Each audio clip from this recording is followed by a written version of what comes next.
Halo, selamat pagi, selamat siang, selamat sore, selamat malam, salam sehat dan salam tangguh untuk kita semua.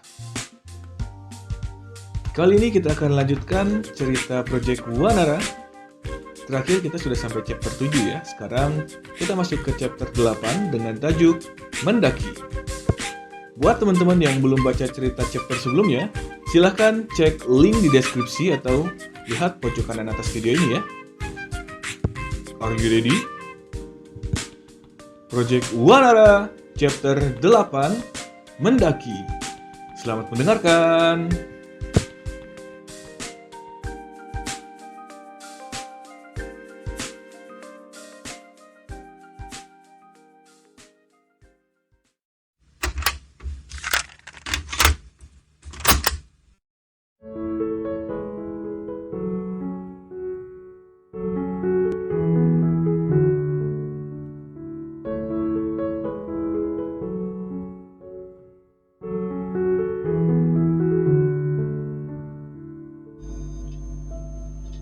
Saat aba-aba mulai diteriakkan, tanpa disangka, Julia langsung melangkahkan kakinya dengan sangat cepat. Julia tidak berlari, dia hanya berjalan saja. Tapi kecepatan yang diperlihatkannya jauh di atas orang-orang pada umumnya. Seluruh anggota terkejut dan berusaha sebisa mungkin untuk mengejar Julia agar tidak kehilangan jejak. Dirga yang memang sudah mempersiapkan diri untuk bergabung dengan proyek ini, menunjukkan kemampuannya. Tanpa disangka, Dirga mampu menyamai kecepatan Julia dengan berlari. Di tempat kedua ada Galih yang juga tidak ingin kalah. Galih memang tidak secepat Dirga, namun masih lebih cepat dibandingkan anggota tim lainnya. Di tempat ketiga ada Yuna, sedangkan Ayu di tempat keempat. Seperti biasa, Rama berada di tempat terakhir. Ternyata orang itu hanya omong kosong saja. Nikmati roti kering malam ini, pikir Dirga sambil melihat Rama yang berada di belakang. Tapi sepertinya ada yang aneh. Dirga tersadar bahwa ekspresi yang ditunjukkan oleh Rama benar-benar berbeda dengan yang ditunjukkan oleh anggota tim lainnya. Anggota tim lain berlari dengan wajah serius dan terus berusaha mengatur nafas. Sedangkan Rama terlihat sangat santai, bahkan sekilas nampak senyum kecil di wajahnya. Ada apa dengan orang itu? Pikir Dirga. Tidak perlu memikirkan hal yang tidak penting. Aku harus terus mempertahankan kecepatan agar tidak kehilangan jejak Julia, tambahnya. 1 jam berlalu, sedangkan posisi masih belum berubah. Dirga di tempat pertama, Galih di tempat kedua, Yuna di tempat ketiga, Ayu di tempat keempat, dan Rama di tempat kelima. Namun mereka tidak bisa mempertahankan kecepatan. Ditambah lagi medan menjadi semakin sulit. Awalnya jalanan cenderung landai dan masih dapat dilalui dengan berlari, tapi sekarang mulai sedikit terjal. Cukup sulit berlari di jalanan seperti ini. Perlahan Dirga mulai memperlambat larinya, bahkan lebih seperti berjalan. Dirga kehilangan jejak Julia. Sekarang dia hanya bisa mengandalkan petunjuk-petunjuk jalan yang telah terpasang di sana. Tanpa sadar, seseorang menepuk pundak Dirga dan melaju melewatinya. Hei Dirga, aku duluan ya, ucap Galih. Ya, silahkan. Tolong sisakan makanan untukku ya, Dirga menanggapi. Tentu saja kawan, jawab Galih. Galih mendahului Dirga, namun jarak di antara keduanya tidaklah terlalu jauh. Dirga berusaha untuk tidak tertinggal lebih jauh lagi. Di sisi lain, Yuna dan Ayu selalu berjalan beriringan. Ya, sudah sedari tadi Yuna dan Ayu memperlambat lajunya dan memutuskan untuk berjalan bersama-sama untuk saling menjaga satu sama lain. Sedangkan Rama masih terus mengekor Yuna dan Ayu. Dharma yang sedari tadi menjaga di belakang Rama merasa aneh dengan apa yang dilakukannya. Di mata Dharma, Rama sama sekali tidak terlihat lelah. Bahkan Dharma merasa bahwa Rama bisa saja menjadi yang terdepan. Hei Rama, kenapa kamu tidak mempercepat lajumu? Kamu terlihat masih segar. Dharma mendekati Rama dan bertanya karena penasaran. Bukannya tidak ingin, Pak. Hanya saja aku merasa khawatir dengan mereka berdua. Walaupun Yuna memiliki nilai potensi yang paling tinggi, tapi mereka berdua tetaplah wanita. Daya tahan fisik mereka mungkin saja tidak sebaik pria. Ternyata dugaanku tidaklah salah, Pak. Jawab Rama dengan lugas. Apa kamu tidak percaya dengan saya, Rama? Tanya Dharma. Bukan begitu, Pak Dharma. Aku hanya berpikir kalau 2 lebih baik dibandingkan 1. Jawab Rama. Dharma terdiam dan tertegun dengan jawaban yang diberikan oleh Rama. Terserahlah jika itu memang maumu, ucap Dharma dengan sedikit tersenyum. 2 jam telah berlalu sejak pelatihan dimulai. Entah sudah seberapa jauh mereka bergerak. Namun tiba-tiba, Ayu teriak kesakitan. Dharma dan Rama bergegas menghampiri Ayu setelah mendengar suara teriakan itu. Ayu terlihat sedang tergeletak di tanah dengan memegangi pergelangan kaki kanannya yang membengkak. Rama, Pak Dharma, tolong Ayu. Tadi Ayu terjatuh dan kakinya terkilir. Yuna berteriak saat melihat Rama dan Dharma berlari mendekat. Dengan sigap Dharma melihat pergelangan kaki Ayu dan membuka kotak pertolongan pertama yang dia bawa di tasnya. Dharma memberikan pertolongan pertama dengan sangat lihai, sehingga pergelangan kaki Ayu terasa jauh lebih baik dibandingkan sebelumnya. Apa Ayu bisa berdiri? Tanya Dharma. Ayu mencoba berdiri dibantu oleh Yuna yang memeganginya dengan cukup erat karena khawatir Ayu akan kembali terjatuh. Ayu berhasil berdiri, namun tidak dapat berjalan dengan baik. Setiap kali Ayu mencoba melangkahkan kakinya, Ayu meringis kesakitan. Jangan paksakan diri. Untuk sementara waktu Ayu tidak boleh melangkahkan kaki terlebih dahulu, ucap Dharma. Perjalanan masih sangat jauh, Pak, ucap Ayu sedih. Tepat sekali. Dan kita harus sampai di puncak sebelum hewan-hewan buas di sekitar sini keluar dari sarangnya. Dharma mencoba menjelaskan. Apa di sini benar banyak hewan buas, Pak?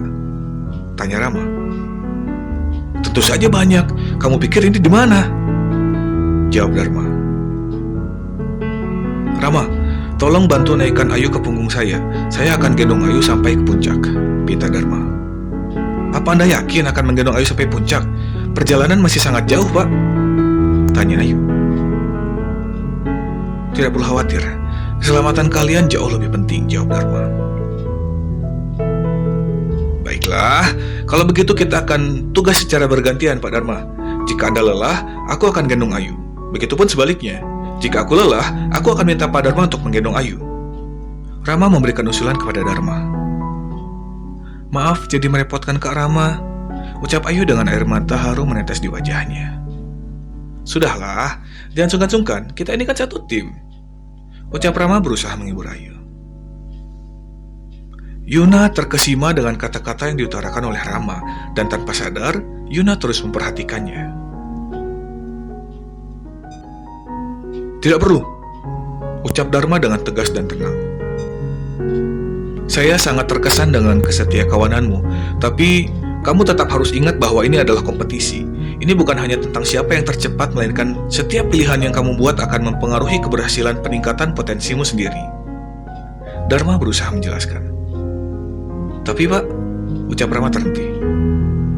Tidak perlu khawatir Rama. Kamu pikir orang dengan tingkat dasar sepertimu bisa berbuat apa? Lanjut Dharma dengan sedikit meledek Rama dengan tersenyum. Aku juga akan membantu Ayu. Walaupun aku wanita, nilai potensiku tetap yang terbaik di antara kita. Yuna menambahkan kata-kata Dharma. Aku selalu kesal jika ingat hal itu, ujar Dharma. Kamu bisa pergi terlebih dulu. Berusahalah secepat mungkin mencapai puncak dan dapatkan tempat pertama, ujar Dharma dengan memberi sedikit motivasi. Rama terdiam sembari melihat Ayu dan Yuna yang berada di sampingnya. Ayu dan Yuna mengangguk. Hal itu menandakan bahwa mereka setuju dengan apa yang Dharma ucapkan. Baiklah jika begitu, aku akan menunggu kalian di puncak. Kita akan makan bersama di atas. Jangan terlalu lama, aku tidak kuat menahan lapar, ujar Rama kepada Ayu dan Yuna. Ayu dan Yuna kembali mengangguk dan tersenyum. Tidak hanya mereka, Dharma pun tersenyum karena ucapan Rama. Saya mohon maaf tidak bisa banyak membantu Anda, Pak Dharma, tambahnya. Pergilah dulu, ucap Dharma. Rama mengangguk dan segera melanjutkan perjalanan dengan penuh semangat. Hal yang baru saja terjadi semakin menambah motivasi Rama untuk dapat mencapai puncak di tempat pertama. Hati-hati, Kak Rama! Teriak Ayu melihat Rama berlari dan bergerak dengan sangat cepat. Rama terus berlari mengikuti petunjuk yang diberikan. Tidak terasa, sudah lebih dari 1 jam Rama bergerak tanpa henti. Jam sudah menunjukkan pukul 3:30 sore, artinya perjalanan menuju puncak semakin dekat. Tapi Rama masih belum juga bertemu Galih dan Dirga. Apa mereka sudah sampai ya? Pikir Rama. Sepertinya tidak mungkin, lanjutnya. Rama semakin mempercepat langkahnya. Setapak demi setapak dilalui Rama dengan sangat cepat.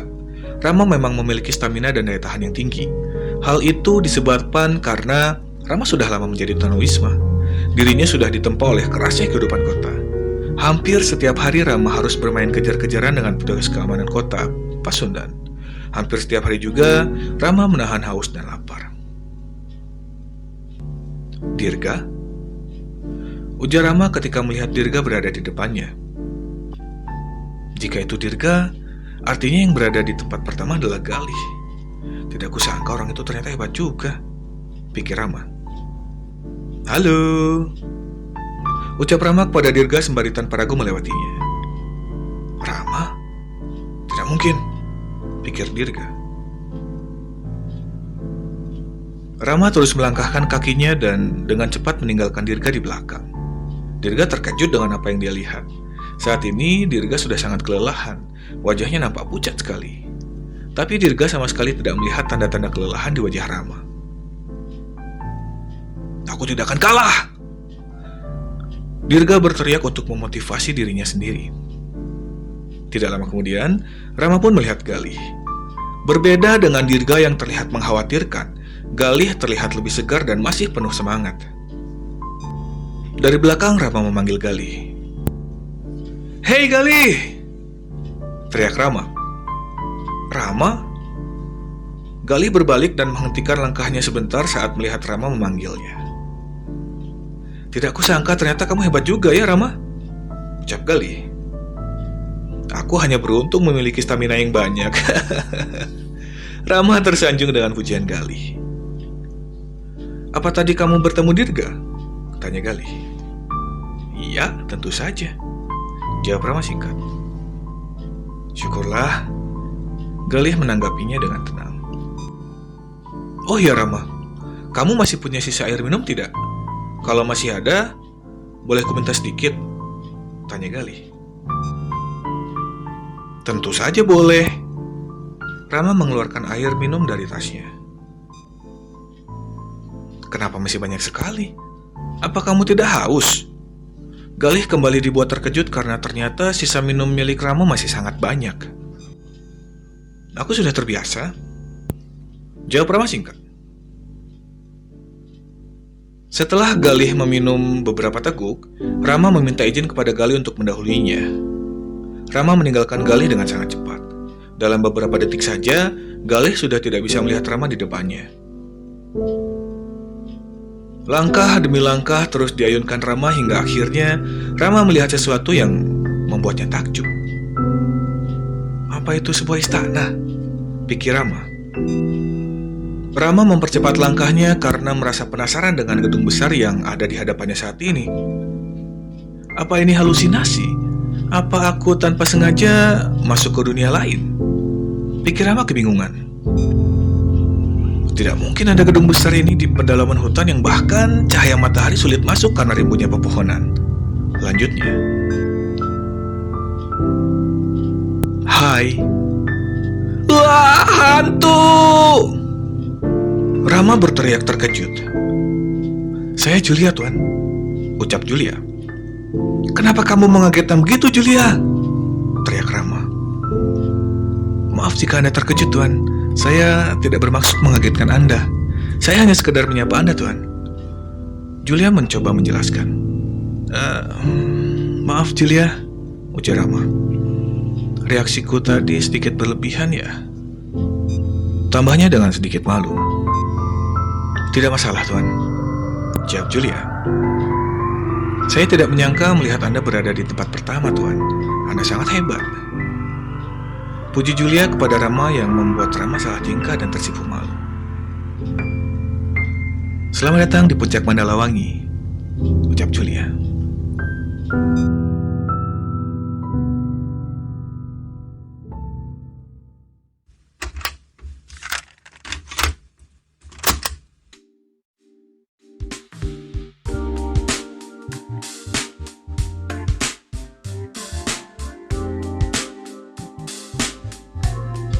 Cerita tentang proyek Wanara chapter 8 Mendaki selesai. Wow, ternyata Rama hebat juga ya bisa menjadi yang pertama mencapai puncak. Penasaran dengan cerita selanjutnya? Tunggu di chapter berikutnya ya. Terima kasih sudah mendengarkan cerita ini sampai akhir. Jangan lupa share, like, dan komen. Subscribe-nya juga ya. Terima kasih. See you.